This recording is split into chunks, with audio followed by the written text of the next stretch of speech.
సాధనకు స్వాగతం. సాధన మనకి నిత్యకృత్యమైపోయింది. అంటే ప్రతి నిమిషం మనం సాధన చేస్తూనే ఉన్నాం.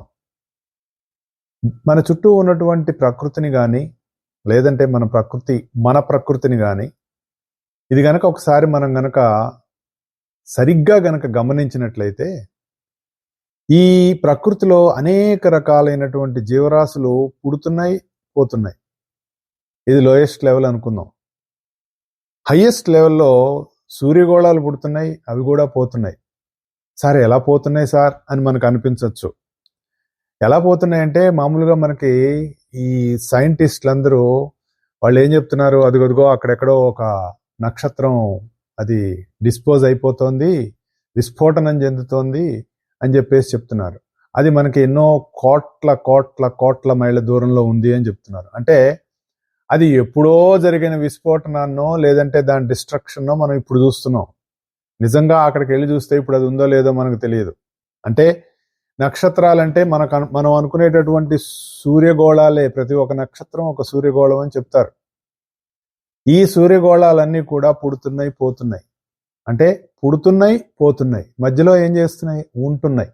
అంటే పుట్టటం, ఉండటం, పోవటం అనేటటువంటి 3 స్థితులు. అలాగే మనకు కూడా మనం పుట్టక ముందు పుట్టుక, జీవితం, మరణం ఈ 3 ఉన్నాయి.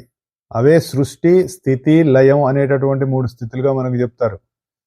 అయితే ప్రతిరోజు కూడా ప్రతి జీవికి ఇవి 3 జరుగుతూ ఉంటాయి అని చెప్తారు.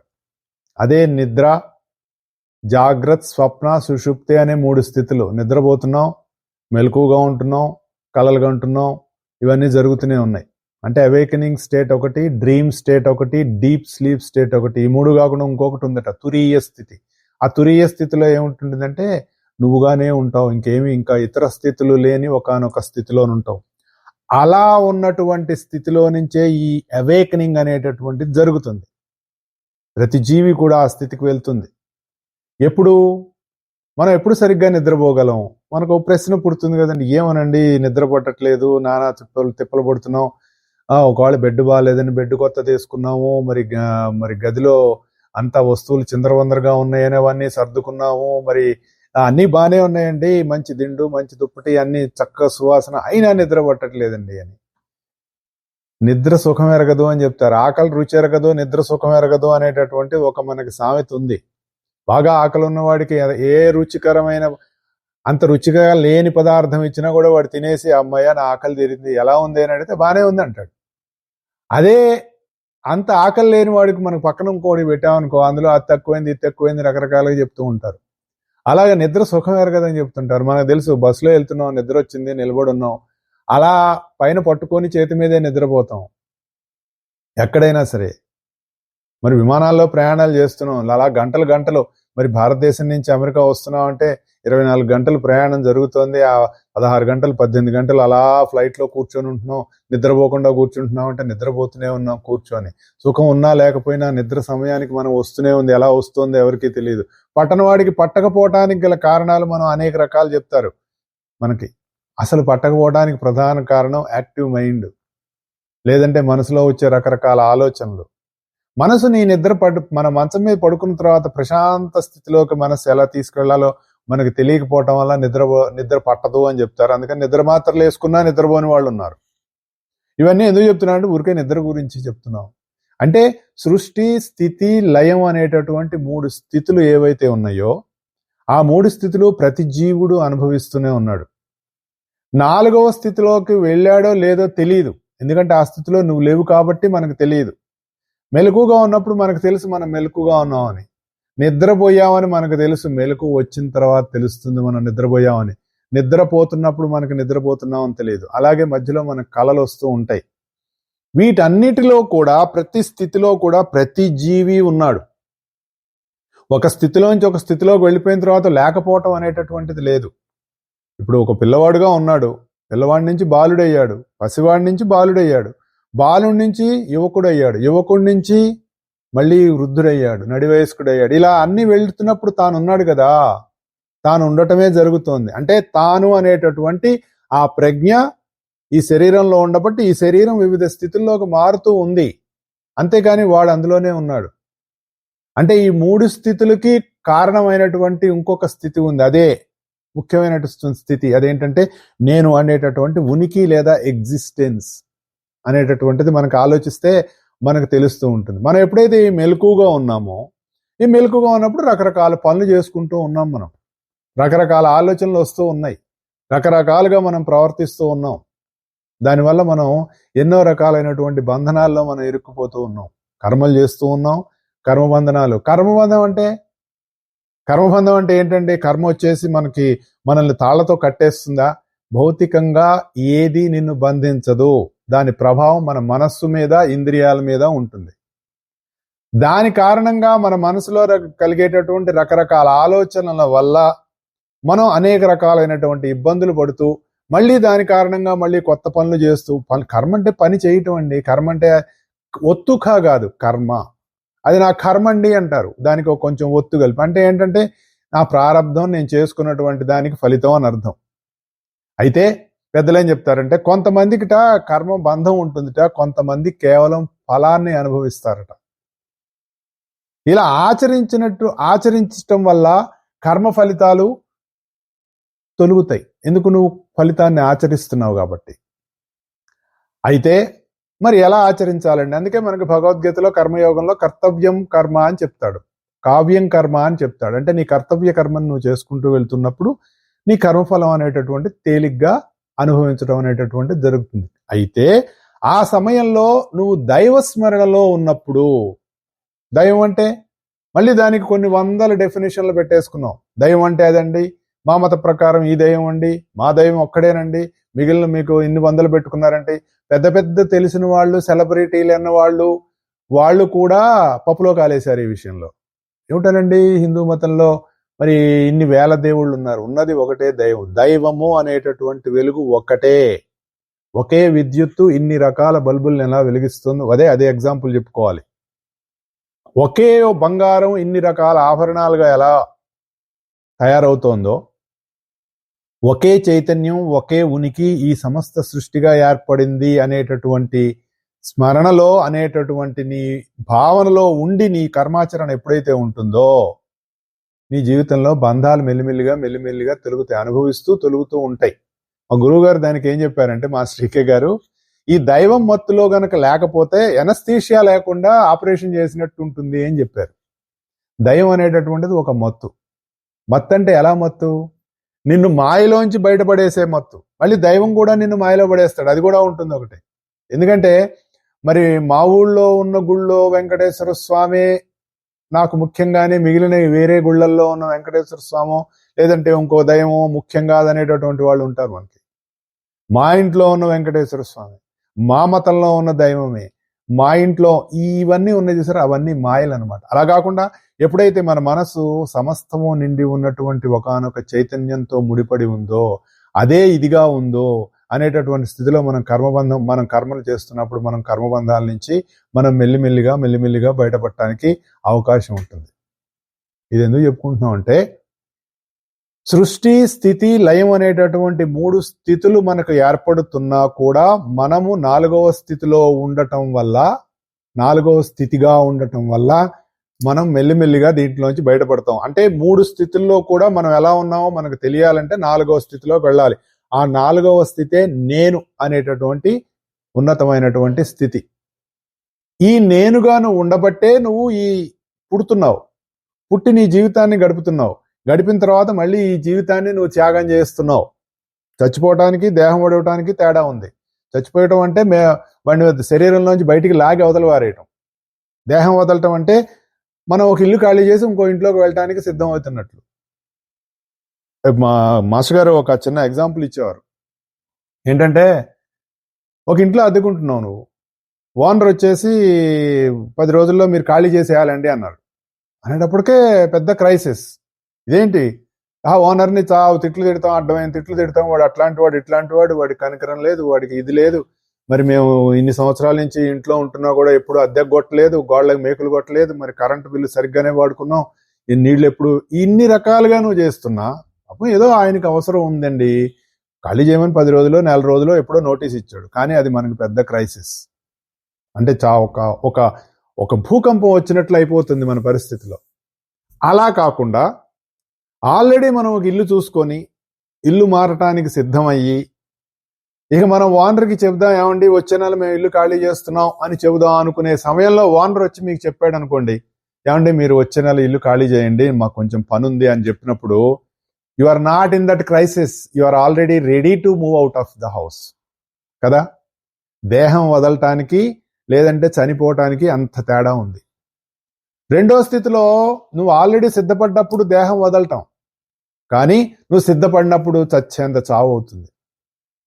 ఇది మనం అర్థం చేసుకుంటే మన మానసిక పరిస్థితి మార్చుకోవాల్సినటువంటి సాధన మనం నిత్యకృత్యంలో మనం చేసుకుంటూ ఉండాలి.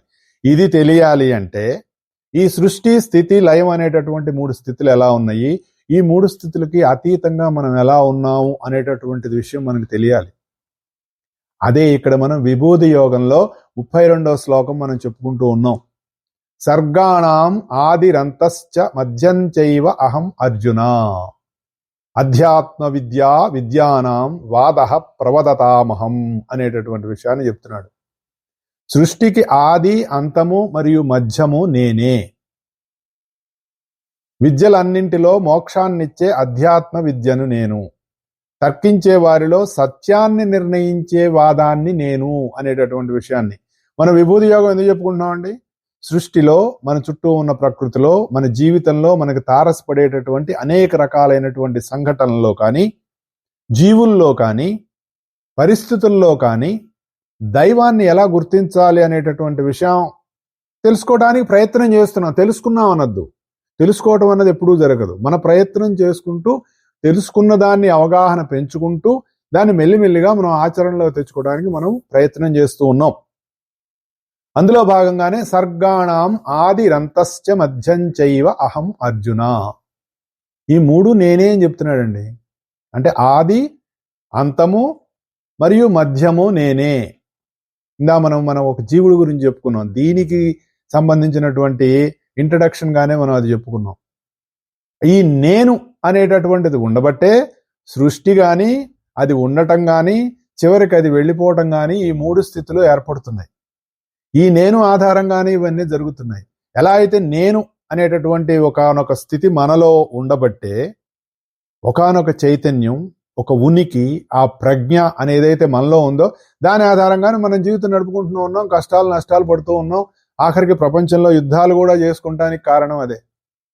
ఈ యుద్ధానికి కారణం నేనే అని భగవంతుడు అన్నాడు అనుకోండి, మనం ఏం చేసేస్తాం? వెంటనే మనం భగవద్గీత ప్రకారం కనుక మనం ఆలోచించినట్లయితే ఈ యుద్ధానికి కారణం నేనే అర్జున అని చెప్పాడు అనుకోండి, చూసారా అండి కృష్ణుడు ఎట్లాంటి వాడో, యుద్ధం చేయించాడు. ఇప్పటికి కూడా అంటుంటారు కదా, అర్జునుడి చేత యుద్ధం చేయించాడు. ధృతరాష్ట్రుడే అన్నాడు, కృష్ణుడు ఇట్లాంటి వాడు అనుకోలేదు నేనని. అర్జునుడి చేత యుద్ధం చేయించాడు. శుభ్రంగా ఆయన అన్ని మొత్తం ఈ అస్త్రాలు శస్త్రాలన్నీ అక్కడ బారేసి నేను సన్యాసం తీసుకుంటాను అంటే నీకు అసలు ఏమన్నా బుర్ర ఉందా, బుద్ధి ఉందా అని అర్జునుడి మైండ్ అంతా పాడు చేసి ఒక మహాప్రపంచ యుద్ధానికి కారణం అయ్యాడు కృష్ణుడు అని ఈ రోజుకి కూడా వాదించే వాళ్ళు ఉన్నారు. వాదం గురించి చెప్పుకుందాం. నేనే అంటే ఈ నేనులోకి మనం వెళ్ళట్లేదు. మన ఎంతసేపు మన చుట్టూ ఉన్నటువంటి రకరకాలైనటువంటి మన ఈ పొరలు ఉన్నాయి, ఈ పొరల్లోనే మనం జీవిస్తున్నాం. పొర దాటి లోపలికి వెళ్ళాలి. ఈ పొరలన్నీ కూడా మనకు మన మన మన కేంద్రం చుట్టూతో ఉన్నటువంటి రకరకాల పరిధులు. ఈ మనం పరిధుల్లోనే మనం జీవిస్తున్నాం. There all circumference. We are not entering into the centre of it. ఎప్పుడైతే మనం సెంటర్లోకి వెళ్ళామో ఆ సెంటర్లోకి వెళ్ళినప్పుడు అప్పుడు తెలుస్తుంది అసలు కేంద్రం ఇది. ఈ కేంద్రం ఆధారంగానే ఈ వృత్తము, ఈ పరిధి, ఈ సర్కంఫరెన్స్ అంతా ఉంది అని తెలుస్తుంది. నువ్వు ఆధారంగానే నీ జీవితం ఉంది. నువ్వు ఆధారంగానే నీ పరిస్థితులు ఏర్పడుతున్నాయి. ఒకే ఊళ్ళో పుట్టిన ఇద్దరికి సేమ్ పరిస్థితులు ఉండవు. వర్షం పడితే ఇద్దరికి ఒకేసారి వర్షం పడుతుంది, ఎండ వస్తే ఇద్దరికి ఒకేసారి ఎండ వస్తుంది. మరి భూకంపం వచ్చినా ఇద్దరికి ఒకేసారి భూకంపం వస్తుంది. కానీ ఎవరి జీవితంలో పరిస్థితులు వాళ్ళకే వస్తాయి. ఇది గమనించాలి మనం. ఈ గమనిక మనకు ఎప్పుడైతే ఉందో అప్పుడు మనకు తెలుస్తుంది వీటన్నిటికీ మూలం నేను అని. ఈ నేను ఏ నేను? నువ్వు నేను అనుకునే పరిధిలో నేను కాదు, కేంద్రంలో నేను. ఆ కేంద్రం అలాగే సృష్టికి కూడా కేంద్రం అయినటువంటి నేను అని ఏ ఉనికి ఉందో ఆ ఉనికిని నేను అని చెప్తున్నాడు. ఆ స్థితిలోంచి మాట్లాడుతున్నాడు. భగవద్గీత మనల్ని ఆ స్థితికి తీసుకెళ్తుంది. అయితే ఇందాక మనం చెప్పుకున్నట్లుగా సృష్టి మొట్టమొదట ఈ ఉనికి, ఇప్పుడు కాలం లేదండి, సృష్టి లేదండి, మరి కాలం ఎక్కడుంది? మామూలుగా మనం ఎక్కడ ఉంటుందో మనం అనుకుంటాం. ఇప్పుడు ఉప్పు లేదు, ఉప్పు తయారు చేసుకున్నాం. ఎక్కడి నుంచి తెచ్చుకున్నాం మనం ఉప్పు? సముద్రం, నీళ్లు, దాంట్లో ఉన్న వాటర్ని ఎండగొట్టేసాం. ఎండగొట్టిన తర్వాత ఆ క్రిస్టల్స్ వచ్చినాయి, దాన్ని ఉప్పుగా మనం వాడుకుంటున్నాం. ఇలా చేయకముందు ఎక్కడుంది ఆ ఉప్పు? నీళ్లల్లో కరిగిపోయి ఉంది. అలాగే సృష్టి లేనప్పుడు కాలం ఎక్కడుంటుంది? ఆ ఎగ్జిస్టెన్స్ అనే దాంట్లో కరిగిపోయి ఉంటుంది. ఆ కరిగిపోయిన కాలం, చైతన్యం అన్ని అందులోనే ఉంటాయి. ఎప్పుడైతే సృష్టి ఏర్పడాలి అనేటటువంటి ఒక భావన, ఒక సంకల్పం అనేటటువంటిది వచ్చిందో దాన్నే మహాకామం అంటారు. మొదటి సంకల్పంగా మనకి వేదాలు చెప్పినాయి అని చెప్తారు. ఆ సంకల్పం ఎప్పుడైతే వచ్చిందో, ఎప్పుడైతే మనం మేలు కాంచుతామో టైం కూడా అప్పుడే మొదలవుతుంది. మనం పడుకునే ముందు వాచ్ చూసామనుకోండి, 10:30, 11 అయింది, నిద్రపోయాం, చాలా డీప్ స్లీప్, నా 5ంటికి మెలకు వచ్చింది, ఇంతసేపు నిద్రపోయినాను, 5 అయిపోయిందా అని అనిపిస్తుంది. అప్పుడు నీ కాలం మొదలవుతుంది. రాత్రి 11ంటికి నువ్వు నిద్రపోయిన దగ్గర నుంచి పొద్దున 5 గంటల వరకు నీకు కాలం లేదు. మెలకువగా ఉన్నవాడికే కాలం, నిద్రపోయిన వాడికి కాలం లేదు. అలాగే ఈ ఉనికి, చైతన్యం, కాలం అనేటటువంటి ఒక మొదటి ట్రయాంగిల్ ఏర్పడిన తర్వాత ఈ త్రికోణం ఆధారంగానే మిగిలిన మహత్తత్వం నుంచి మహాకాలం, చైతన్యం, దాని నుంచే 3 రకాలైనటువంటి త్రిగుణాలు, ఆ త్రిగుణాల ఆధారంగా పంచభూతాలు, వాటి ఆధారంగా మనకు కావాల్సినటువంటి మాత్రం ఈ ఒక క్రోనలాజికల్ ఆర్డర్ ఉంది, దాని ప్రకారం ఏర్పడుతుంది. దీనికి అంతటికీ కారణం మహాకామమైనటువంటి మొట్టమొదటి సంకల్పం.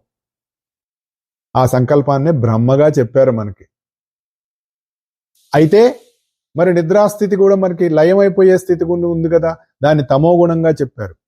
రజోగుణం అనేటటువంటిది సృష్టి అయితే, తమోగుణం అనేటటువంటిది లయం. ఈ మధ్యలో ఉన్నటువంటి స్థితి ఏదైతే ఉందో అది సత్వస్థితి, అంటే రజస్సు తమస్సుల యొక్క సామ్య స్థితి. దాన్ని విష్ణుతత్వంగా చెప్పారు మనకి. అందుకనే రజోమూర్తి బ్రహ్మకి రజస్సుగాను, శివుడికి తమస్సుగాను, విష్ణువుకి సత్వంగా చెప్తారు. ఈ మూడు కూడా నా పరాప్రకృతి నుంచి వస్తున్నాయని మనం రాజవిద్య రాజగుహ్య యోగంలో చెప్పుకున్నాం. మనం అక్కడ అంటే తెలుస్తుంది. అందుకనే మళ్ళీ మన జ్ఞాన విజ్ఞాన యోగంలో ఏం చెప్పాడు మనకి? మత్త పరతరన్నాన్యత్ కించిదస్తి ధనుంజయ మై సర్వవిధం ప్రోతం సూత్రే మణిగణాయువ. ఇది చాలా ముఖ్యమైనటువంటి కొన్ని శ్లోకాల్లో ఇది. నేను ఆధారంగానే, నేను అనేటటువంటి సూత్రం ఆధారంగానే ఈ జగత్తంతా వ్యాపించి ఉంది.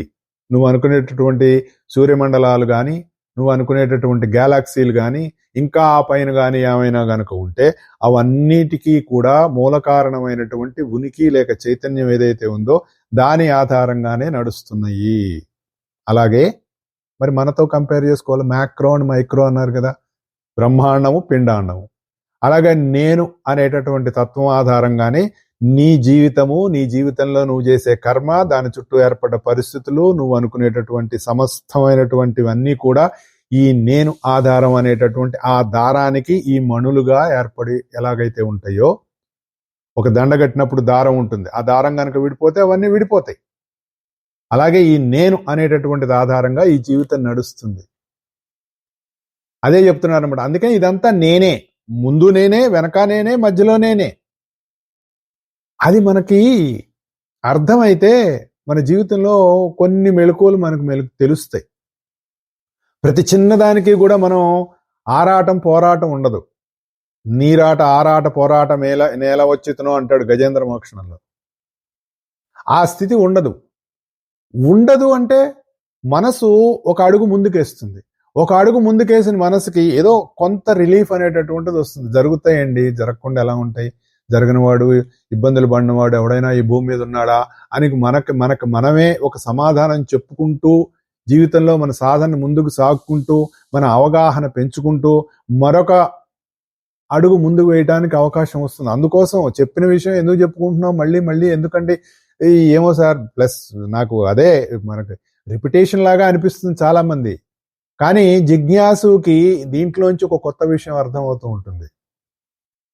ఈ విషయం ఎందుకంటే భగవద్గీత కానీ, లేదంటే ఏదైనా ఒక గ్రంథం కానీ, లేకంటే ఏదైనా ఒక మంచి విషయం అంటే నీ మనసుని, నీ స్వభావాన్ని, నీ ప్రవర్తనని, నీ భాషని మార్చటానికి ఏవైతే మనకి చెప్పబడ్డాయో వాటిని ఆచరించాలి అంటే చాలా కష్టం.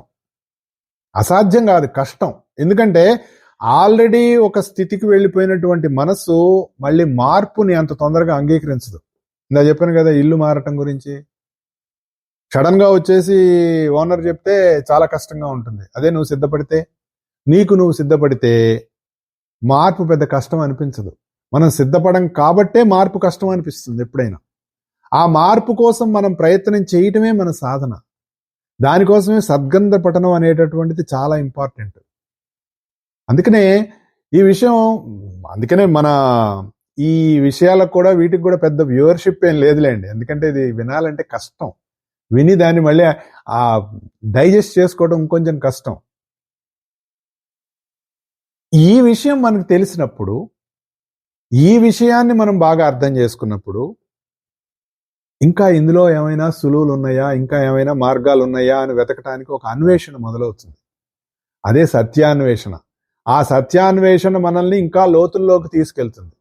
ఆ లోతుల్లోకి మనం వెళ్తున్న కొద్దీ మనకి తెలియకుండానే ఒక రకమైనటువంటి ఆనంద స్థితిని మనం అనుభవిస్తాం. ఏది రుచి కలిగినప్పుడు. చిన్నపిల్లవాడు స్వీట్ తిన్నాడు అనుకోండి, మళ్ళీ మళ్ళీ తినాలనిపిస్తాడు. షుగర్ ఉన్నవాడు స్వీట్ తింటే దానికి కనపడితే వాడికి వెగట వస్తుంది. తినాలనున్నా తినలేడు, ఎందుకంటే వాడికి షుగర్ ఉంది కాబట్టి. ఆల్రెడీ బాడీలో కావాల్సింది is a sweet man or sweet boy. అలా మనకి, కానీ ఇది జ్ఞానం. నువ్వు అనుభవించిన కొద్దీ నీ మనసుకి ఊరట కలుగుతుంది. నువ్వు అనుభవించిన కొద్దీ, దాన్ని నువ్వు అవగాహన పెంచుకున్న కొద్దీ అది నీలో కావలసినటువంటి మార్పులు ఉన్నత స్థితి వైపు తీసుకువెళుతుంది. అది జ్ఞానం యొక్క గొప్పతనం. నహి జ్ఞానేన సదృశం అని చెప్పాడు. జ్ఞానాగ్ని దగ్ధ కర్మాణం అని చెప్పాడు. జ్ఞానం యొక్క ఇంపార్టెన్స్ అది. మామూలుగా మనం పురాణాలు చదువుకుంటాం, అందులో ఇలా చెప్పారు అలా చెప్పారు, అది చేయటం వల్ల ఏం తప్పు లేదు, కరెక్టే. కానీ జ్ఞానం విషయంలోకి వచ్చేటప్పటికే నీలో కావాల్సినటువంటి మార్పుల్ని తీసుకొస్తుంది జ్ఞానం. కర్మఫలాల వైపు కాకుండా కర్తవ్య కర్మ వైపు నిన్ను నడిపిస్తుంది జ్ఞానం. అటువంటి కర్తవ్య కర్మ చేస్తున్నప్పుడు 3 స్థితుల్లో జీవుడుగా నువ్వు ఎలా ఉన్నావో నీకు తెలుస్తుంది. అలా తెలుసు కాబట్టే ఇక్కడ సర్గాణం ఆదిరంతశ్చ మధ్యం చైవ అహం అర్జున నేనే అని చెప్పాడు అర్జున గుర్తుపెట్టుకో. అంటే జీవుడికి దైవం చెప్తున్నాడు. ఎందుకు? నువ్వు పుట్టకముందు నేనే ఉన్నానురా, ఇప్పుడు నువ్వు పుట్టాక నేనున్నాను, నువ్వు పోయిన తర్వాత కూడా నేనుంటాను. ఈ నేనుగా నువ్వు ఉన్నావన్న విషయం నీకు తెలియదు కాబట్టి బాధపడిపోతూ ఉన్నావు, నానా గోల పడుతూ ఉన్నావు, రొష్టు పడుతూ ఉన్నావు అనేటటువంటి విషయం చెప్తున్నాడు ఇక్కడ. ఆ విషయం మనకు అర్థమైతే కొంత తేలిక పడతాం. ఆ తర్వాత మరొక విషయాన్ని ఇక్కడ మనకు తెలియజేస్తూ ఉన్నాడు. అదేంటంటే అధ్యాత్మ విద్యానాం. అధ్యాత్మ విద్యలలో నేను అధ్యాత్మ విద్యను. అధ్యాత్మ విద్య అంటే మామూలుగా అనేక రకాలైనటువంటి విద్యలు ఉన్నాయి. విద్యలంటే తెలుసుకొనవలసినవి. విద్యాలయం అక్కడ నీకు ప్రపంచానికి కావలసినటువంటి విషయాన్ని తెలియజేస్తారు. విత్ అంటే తెలియటం. విత్ అనేటటువంటి ధాతువుకి తెలియుట, తెలుసుకొనటం అనేటటువంటిది. ఈ మనస్సుకి తెలుసుకోవటం అనేటటువంటిది ఒక లక్షణం ఉంది. ఏదైనా మనం చూసామనుకోండి, అదేంటో తెలుసుకోవాలనిపిస్తుంది. నాకు చిన్నప్పటి నుంచి ఒక అలవాటు ఉండేది. ఎవరైనా ఒక పెన్ ఇస్తే ఆ పెన్ అంతా ఓపెన్ చేసి చూసేవాడిని. ఏముంది లోపల, ఎలాంటి రీఫిల్ ఉంది, లేదంటే అదేమిటి, అలా ఒక జిజ్ఞాస. అదొక లక్షణం, మనసుకి ఒక లక్షణం. అందుకని ఏం చేసాం, ప్రపంచంలో ఎన్ని రకాలైనటువంటి తెలుసుకోవాల్సిన విషయాలు, దానికి కావలసినటువంటి అవగాహనలు, మనం అనేక రకాలైనటువంటి విద్యలను మనం కల్పించుకున్నాం. ఆ విద్యలు ఎలా, ఇవన్నీ దేంతో చేస్తున్నాం? శరీరంతో. ఇప్పుడు మామూలుగా మనకి అనేక విద్యలు ఉన్నాయి. ఇప్పుడు వాటిని ఎలా చెప్పొచ్చు అంటే కత్తి సాము, కర్ర సాము, లేదంటే కరాటే, లేదంటే మరి గదా యుద్ధం, మరి ఇలా రకరకాల యుద్ధాలు ఉన్నాయి కదా. సరే ఇప్పుడంటే అవంటే ఆ రోజుల్లో మనిషి అలా చేసుకున్నాడండి. ఇప్పుడు అన్ని తర్వాత గన్ను, తర్వాత పెన్ను, వీటన్నిటిని ఎలా వాడాలో మనం తెలుసుకున్నాం కదా. వస్తువులను తయారు చేసుకున్నాం, వాటికి కావాల్సినటువంటి జ్ఞానాన్ని తయారు చేసుకున్నాం, మళ్ళీ అలా తెలియని వాడికి ఎలా వాడుకోవాలో చెప్తూ ఉన్నాం, దానికి సంబంధించిన పుస్తకాలు రాసుకున్నాం. మరి శరీరం, దానికి సంబంధించినటువంటి రకరకాలైనటువంటి విషయాలు, శరీరంలో ఉన్నటువంటి రకరకాల అవయవాలు, ఒక్కొక్క అవయవానికి మరి ఒక్కొక్క డిపార్ట్మెంటు, మరి మెడికల్ డిపార్ట్మెంట్లోకి వెళ్తే అందులో ఉన్నటువంటి విషయాలు మనకు తెలుస్తాయి. మరి మెడికల్గా ఒక డాక్టర్ అవ్వాలంటే ఎన్ని విషయాలు తెలియాలి, ఒక లాయర్ అవ్వాలంటే ఎన్ని విషయాలు తెలియాలి. మరి ప్రతిదానికి మనం ఎన్నో రకాల విద్యలను మనం తెలుసుకున్నాం. కారణం ఏంటంటే మన జీవితంలో మనకు కావాల్సినటువంటి రకరకాలైనటువంటి పనులు పూర్తి చేసుకోవడం కోసం, అవగాహన కోసం, ఆల్రెడీ మనసుకి తెలుసుకోవాలి అనేటటువంటి ఒక జిజ్ఞాస అనేటటువంటి ఒక క్వాలిటీ ఉంది కాబట్టి ఇలా అనేక రకాలైనటువంటి విద్యలు మనం కల్పించుకున్నాం, పుట్టినాయి. అయితే వీటన్నిటికీ ఒక ఎండ్ ఉంటుంది. ఎవ్రీ నాలెడ్జ్, ప్రతిదానికి మీరు ఏదైనా చూడండి, మనం మామూలుగా మనం సృష్టించుకున్నటువంటి ఎన్ని రకాల విద్యలు తెలుసుకోవటం, కావాల్సినటువంటి విషయ పరిజ్ఞానం ఏది చూసినా దానికి ఒక ఎండ్ ఉంటుంది. కానీ వీటికి మూలాన్ని తెలుసుకోవాలంటే, ఇన్ని విద్యలకు మూలం ఎవడు తెలుసుకోవాలనుకుంటున్నాడు? మూలంలో ఉన్నవాడు తెలుసుకోవాలనుకుంటున్నాడు. అయితే దీనికి అన్ని విద్యలకి మూలం తెలుసుకున్నటువంటి ప్రయత్నం ఎవరు చేస్తున్నారు? తానే కదా.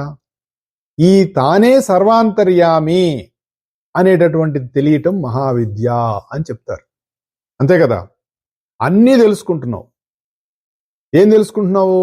తెలుసుకునేవాడు నేనుగా ఉండి, తెలియదగినది నేను కంటే వేరుగా ఉండి తెలుసుకుంటున్నాడు. ఇది మనం అర్థం చేసుకోవాలి. మనకి ఎందుకంటే మనం రకరకాల విషయాలు మనం తెలుసుకుంటూ ఉన్నాం, ప్రయత్నం చేస్తూ ఉన్నాం. తెలుసుకునేవాడెవడు? నేను తెలుసుకుంటున్నాడు. తెలుసుకునే విషయం నాకంటే వేరుగా ఉంది. నీకంటే వేరుగా ఉన్న విషయాన్ని నువ్వు తెలుసుకుంటూ ఉన్నావు. ఎక్కడ తెలుసుకుంటూ ఉన్నావు? మళ్ళీ మనం కేంద్రంలో ఉండి తెలుసుకోవటం లేదు, పరిధిలో ఉండి తెలుసుకుంటున్నాము. ఎప్పుడైతే మనం కేంద్రం నుంచి పరిధికి వచ్చామో మనం ఎన్నో విషయాలలో మనకి అవగాహన ఉండదు. కానీ అసలు విషయం ఏంటి అంటే, ఎప్పుడైతే నువ్వు కేంద్రంగా ఉన్నావో వీటన్నిటికీ మూలమై ఉన్నావు కాబట్టి అది అన్నిటికంటే పెద్ద విద్య, దాని మహావిద్య అంటారు. దాంట్లో ఏమవుతుంది? ఈ విద్యలన్నీ దాంట్లో కలిసిపోతాయి. నదులన్నీ పోయి సముద్రంలో ఎలా కలిసిపోతాయో, నువ్వు ఏవైతే తెలుసుకోవాలనుకుంటున్నావో అవన్నీ కూడా నీలో కరిగిపోతాయి. ఎప్పుడు? నువ్వుగా ఉన్నప్పుడు, అంటే నేనుగా ఉన్నప్పుడు. అదే అన్ని విద్యలకు పరమావధి.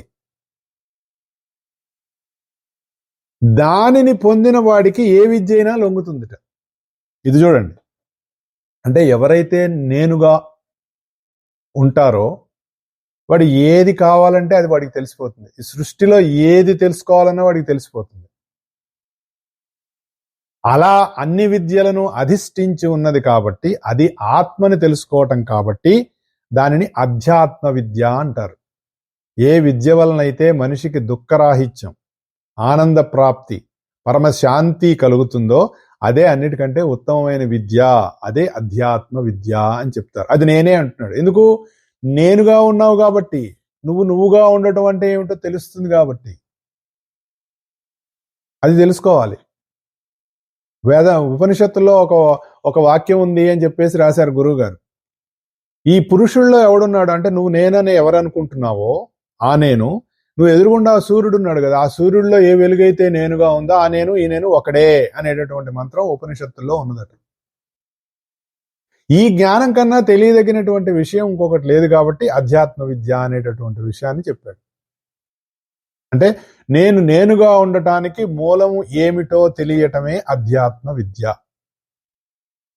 ఇది తెలుసుకున్నాం. దానికోసం మనం ప్రయత్నం చేస్తున్నాం. రకరకాల ఎగ్జాంపుల్స్ చెప్పారు.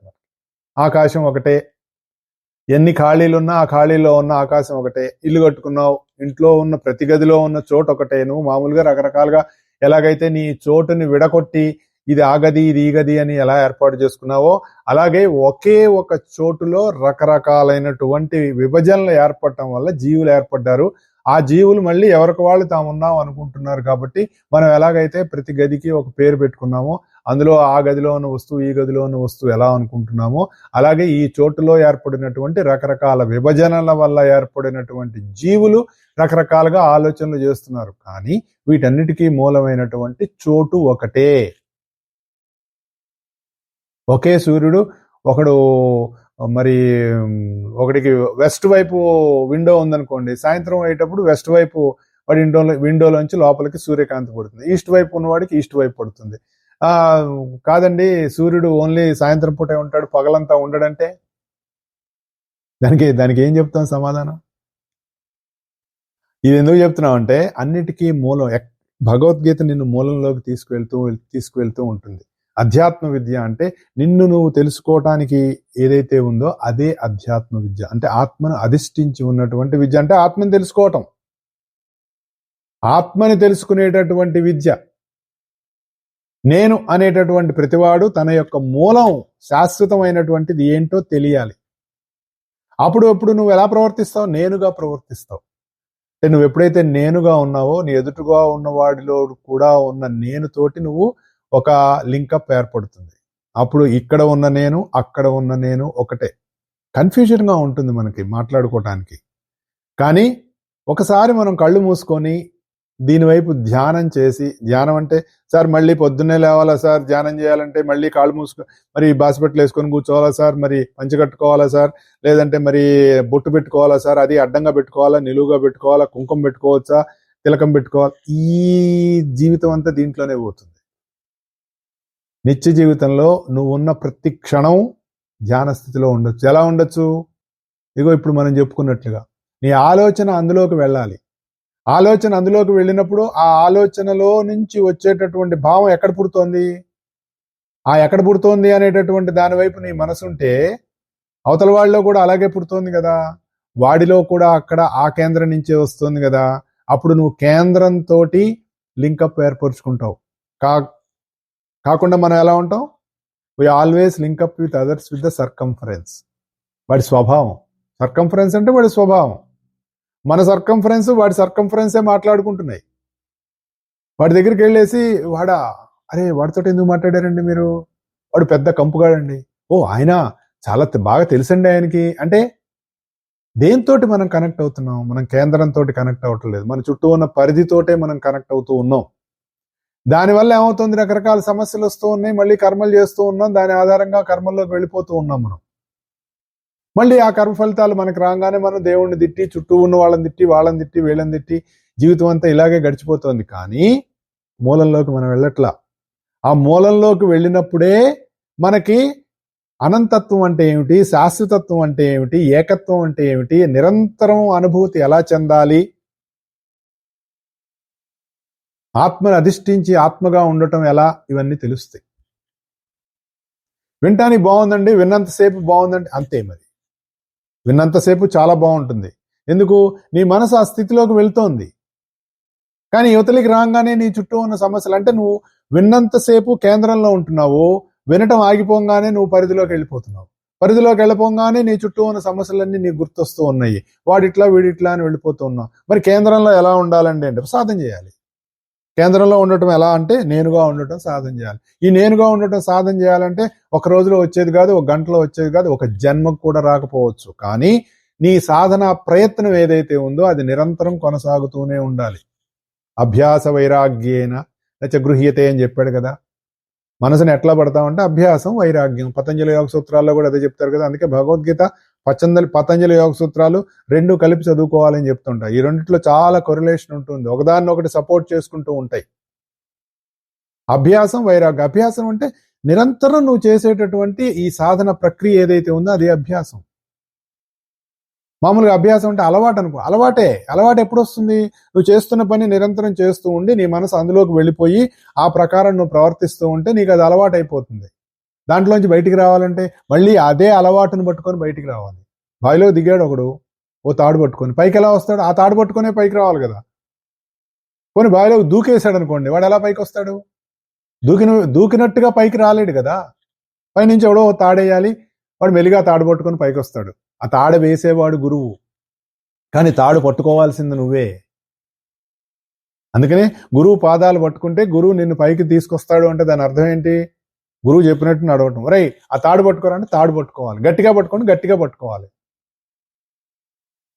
అప్పుడు గురువు పైకి ఎలా లాగుతాడో, లేదంటే లాగిన వాడు ఎలా లాగుతాడో అలా నువ్వు నీ కార్యక్రమాన్ని, నువ్వు నీ జీవితాన్ని గురువు సమర్పణ చెందో, దైవానికి సమర్పణ చెందో, ఆ చెప్పినటువంటి విషయాన్ని మనం తెలుసుకుంటూ ఉన్నప్పుడు మెల్లిమెల్లిగా ఈ తెలుసుకోవటానికి మూలమైనటువంటి దాంట్లోకి మనం ప్రవేశిస్తాం. అలా ప్రవేశించటానికే మనం ఈ నేనుగా ఉండటం. అటువంటి విద్య ఏదైతే ఉందో అది నేనే అని చెప్తున్నాడు. అదంతా ఈశ్వరమయంగా ఉంటుంది, అంటే నేనుగా ఉంటాడు. దాని తర్వాత ఇంకొక విషయం చెప్పాడు, వాదః ప్రవదతామహం. తర్కించే వాళ్ళలో సత్య నిర్ణయం చేసే వాదాన్ని నేనే. మామూలుగా మనకి వాదం అనగానే మనకి న్యాయవాది, ఎందుకంటే ఆయనకి న్యాయవాది అని పేరండి. అడ్వకేట్, న్యాయవాది అంటారండి. న్యాయాన్ని వాదిస్తాడు, అంటే న్యాయాన్ని నిలబెట్టడం కోసం, న్యాయ పరిరక్షణ కోసం తన వాదాన్ని వినిపిస్తాడు కాబట్టి ఆయన న్యాయవాది. అన్యాయాన్ని గెలిపిస్తున్నాడు అనుకోండి, ఆయన న్యాయవాది అనొచ్చా? నేనేం అనకూడదు. ఇప్పుడు నేనంటే మళ్ళీ అక్కడ గొడవ వస్తుంది. అనొచ్చా? తెలీదు. మరి అన్యాయాన్ని వాదించేవాడిని కూడా న్యాయవాదే అంటున్నాను కదా. న్యాయం, తత్వం. ఇక్కడ ఏమంటున్నాడు? తత్వాన్ని తర్కించే వాళ్ళలో సత్య నిర్ణయం చేసేవాడిని. సత్యం అంటే మామూలుగా సత్యం అంటే ఎప్పుడూ ఉండేది. సత్యము అన్నదానికి మీరు ఎట్లా చెప్తారంటే నిర్వచనం ఎవరైనా చెప్పండి. సత్యం అంటే విచ్ ఎవర్ ఎగ్జిస్ట్స్, ఎల్లప్పుడూ ఉండేది. సత్యం అంటే నిజం అంటే మనం తవ్వుకోవాలి కదా. మనం ఆల్వేస్ యూ హ్యావ్ ఒక తవ్వుగోల, ఎప్పుడు నీ చేతిలో ఒకటి ఉండాలి. సత్యము అనేటటువంటి అన్వేషణ నువ్వు చేస్తున్నప్పుడు దాని లోపలికి తవ్వుకుంటూ పందికొక్కు తవ్వినట్టు మా గురుగారు చెప్పినట్టు. ఒక ఆయన ఏమో అడుగు పెడితే అడుగు తగలాలన్నారు, ఒక ఆయన ఏమో అలా తవ్వుకుంటూ వెళ్ళాలరా పందికొక్కు తవ్వినట్టు అని చెప్పారు. అంటే అప్పుడు నీకు తెలుస్తుంది సత్యంలోకి, నీకు పూర్తిగా దానిలో ఉన్నటువంటి ఆ వివరణ నీకు తెలుస్తుంది.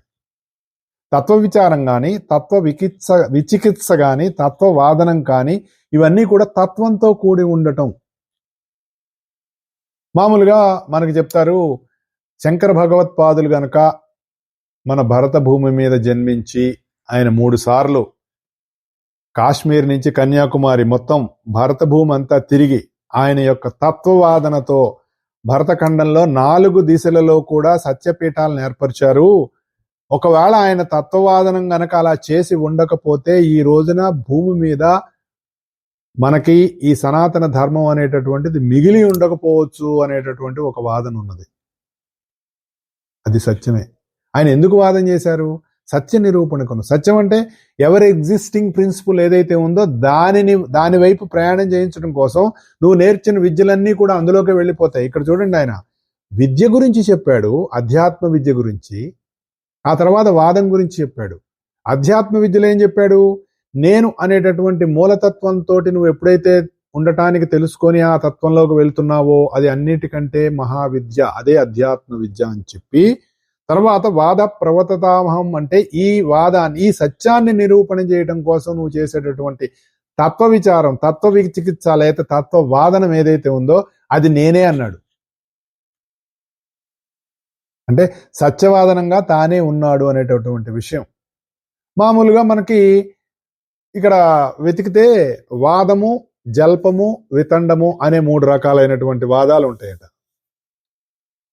ఎవరో మనకి ఇప్పుడే మెసేజ్ పెట్టారు, హేతువాది, సత్యవాది అని కూడా పెట్టారు. హేతువుని కోసం దానికి చిన్న ఎక్స్ప్లెనేషన్ ఇచ్చుకుందాం. హేతు అంటే హేతువు కనపడేదే సత్యం అనేటటువంటి దాన్ని వాదిస్తాడు. సత్యవాది సత్యం గురించి వాదిస్తాడు, న్యాయవాది న్యాయం గురించి వాదిస్తాడు, ఏదో వాదన చేస్తారు. వాదం అంటే ఇక్కడ వాదము అనేటటువంటి దానికి అర్థం ఏంటో తెలుసా అండి? రాగద్వేషాలు లేకుండా కేవలం సత్యము లేక తత్వము తెలుసుకోవాలి అనేటటువంటి అభిలాషతోటి వేసేటటువంటి ప్రశ్నోత్తరాలు, దాని గురించి వాళ్ళు మాట్లాడుకునేటటువంటి విషయం. ఇక్కడ రాగద్వేషాలు ఉండవు. అంటే ఒకడి మీద ఒకడు గెలవాలి, నేనే గెలవాలి అనేటటువంటి విషయం ఉండదు. కేవలం తత్వ విచారం, అంటే సత్య నిరూపణ. ఏ సత్యం అయితే జగత్తంతా ఒకటిగా ఉందో, ఏ సత్యమైతే జగత్తుగా ఉందో, ఏ ఉనికి అదే ఉనికి నువ్వుగా నేనుగా ఉందో, అటువంటి దాన్ని గురించి తెలుసుకోవటం కోసం రాగద్వేషాలు లేకుండా సత్వం అనేటటువంటి ఒక స్థితిలో ఉండి దాన్ని తెలుసుకోవటం కోసం ఒకరు ఇంకొకరికి ప్రశ్న వేసి దాని నుంచి సమాధానంగా మరొక ప్రశ్న లేదంటే మరొక జవాబు, ప్రశ్నోత్తరాల రూపంలో ఇద్దరు మాట్లాడుకుంటూ ఉంటారు చూసారా. తద్విద్ధి ప్రణిపాతేన పరిప్రశ్నేన సేవయ ఉపదేక్షంచతే జ్ఞానం జ్ఞానినః తత్వదర్శినః అనేటటువంటి విషయాన్ని మనకు భగవంతుడు భగవద్గీతలో తెలియజేసి ఉన్నాడు. గురువు దగ్గరికి వెళ్ళినప్పుడు తత్వ విచారం కోసం, సత్యం తెలుసుకోవడం కోసం శిష్యుడు గురువు గారికి ఎంత తెలుసో చూద్దాం అనేటటువంటి భావంతో కాకుండా తాను తెలుసుకోవాలి అనేటటువంటి సమర్పణ బుద్ధితో గురువుకి నమస్కారం చేసి పరిప్రశ్న చేసినప్పుడు, ప్రశ్న అనకుండా పరిప్రశ్నే అన్నాడు, చేసినప్పుడు గురువు దగ్గర నుంచి తనకు లభించేటటువంటి జ్ఞానంతో దానిని తనలో నింపుకొని మరింతగా దాని ఎడల తనకి ఉద్బుద్ధం చెంది తనలో దాన్ని పెంచుకొని చేసేటటువంటి ఈ ప్రశ్నోత్తరాలు ఏవైతే ఉంటాయో అవన్నీ వాదం కిందకు వస్తాయట. అలా కాకుండా జల్పం అనేటటువంటిది ఇంకొకటి ఉందట.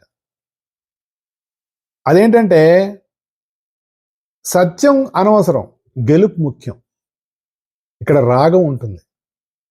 అంటే నా వాదమే గెలవాలి, నేను చెప్పిందే సత్యం, అవతలవాడు చెప్పింది తప్పు. అంటే సత్యంతో సంబంధం లేదు, గెలుపు ముఖ్యం. ఐ వాంట్ టు విన్ అనేటటువంటి ఉద్దేశంతో ఎవడు వాదం చేస్తాడో అది జల్పం అంటారు. అది నేను కాదంటున్నాడు. ఇంకోటి ఉంది వితండవాదం. ఇది తెలుసు కదండి మనకి. వీడికి ఏమి సిద్ధాంతం ఉండదు ప్రత్యేకంగా, గెలవాలి ఓటాలి ఏమి సంబంధం లేదు. వీడి వితండవాదం ఏంటంటే అవతలవాడు చెప్పిన దాన్ని ఖండించటం. వాడు ఒకటి చెప్పాడు అనుకోండి, కాదని అంటాం, దాన్ని ఖండించటం. ఈ రకంగా వాదన. ఇప్పుడు మనకు మతాల గురించి రకరకాలుగా మనం యూట్యూబ్లో చూస్తూ ఉన్నాం కదా. మా మతమే గొప్పది, అరే వాడిది నువ్వు అవతల వాడు చెప్పింది విన్నావా, చదివా, నాకు అనవసరం అండి. మా మతంలో చెప్పిందే కరెక్టు, మా దైవమే కరెక్టు, మేం చెప్పిందే కరెక్టు అని ఎప్పుడైతే నువ్వు ఆలోచిస్తున్నావో అప్పుడు నువ్వు ఎక్కడ ఉన్నట్టు ఒకసారి ఆలోచించండి. ఎక్కడ ఏ పరిస్థితుల్లో నువ్వు ఉన్నట్టు అని కనుక మనం ఆలోచిస్తే మనం ఏంటో మనకు తెలుస్తుంది. సో దాన్ని వితండవాదం అంటారు. ఇదేది కాకుండా వాదం అంటే రాగద్వేషాలు లేకుండా ఎవరైతే తత్వం తెలుసుకోవాలి అనేటటువంటి దానితోటి పరిప్రశ్న చేస్తూ అందులో ఉన్నటువంటి తత్వాన్ని తెలుసుకుంటూ దాన్ని విచారిస్తూ దాని ఎడల ఉంటారో అటువంటి వాదము, వాద శక్తి నేనే అనేటటువంటి విషయాన్ని ఇక్కడ భగవంతుడు మనకి తెలియజేస్తున్నాడు. కాబట్టి ఏది ఎక్కడ ఎప్పుడు మనకి తెలియజేసినా మనల్ని నేను అనేటటువంటి అంతర్యామి తత్వంలోకి తీసుకువెళ్ళటమే భగవద్గీత యొక్క ముఖ్య ఉద్దేశము. ఈ నేనే నేనుగా ఉండి ఈ నేనే నేనుగా సమస్త జగత్తు వ్యాపించి ఉన్నది అనేటటువంటి తత్వాన్ని మనం అర్థం చేసుకుంటే మనకి కొంత ఉపశమనం కలుగుతుంది అన్నది సత్యం. కాబట్టి అలా ఉండటానికి ఏది మూలమో అది తెలియజేసేదే అధ్యాత్మ విద్య. అధ్యాత్మ విద్య ఏదైతే మనం తెలుసుకుంటున్నామో ఆ విద్యను తెలుసుకుంటూ ఆ విధంగా ఏదైతే మనం జీవితాన్ని గడుపుతున్నామో అదే అధ్యాత్మ జీవనం. ఆ అధ్యాత్మ జీవనమే యోగ జీవనంగా మనకి పతంజలి యోగ సూత్రాల్లో చెప్తారు. యోగము నువ్వు ఎందుకు చేస్తున్నావు అంటే యోగము యొక్క పరమావధి యోగ జీవనము.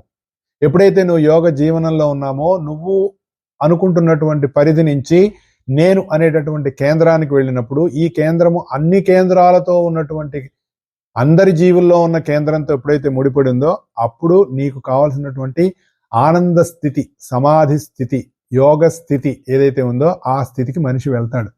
అందుకోసమే మన ఈ సాధనలన్నీ అందులో భాగంగానే మనం ఈ రోజున విభూతి యోగంలో భగవంతుడు చెప్పినటువంటి విషయం ఆది మధ్యాంత లయము ఈ మూడు స్థితులకి ఉన్న దాటి కూడా నేనే ఉన్నాను అనేటటువంటి విషయాన్ని చెప్పి అధ్యాత్మ విద్యల్లో విద్యగా తనని చెప్పి తర్వాత వాదించే వాళ్ళలో వాదం అంటే తత్వ విచారం కోసం చేసేటటువంటి వాదనా శక్తి ఏదైతే ఉందో, వాదనా పటిమ ఏదైతే ఉందో, అంటే ఎవరైతే తత్వాన్ని వివరించి చెప్పి అవతలవాడు వేసిన ప్రశ్నకి తగిన చక్కటి సమాధానం ఇచ్చి వాడికి కావాల్సినటువంటి జ్ఞానాన్ని ఇవ్వగలడో వాళ్ళలో ఉన్నటువంటి ఆ వాదనా శక్తి ఏదైతే ఉందో అది నేనే అనేటటువంటి విషయాన్ని మనకు భగవంతుడు అందజేశాడు ఇక్కడ.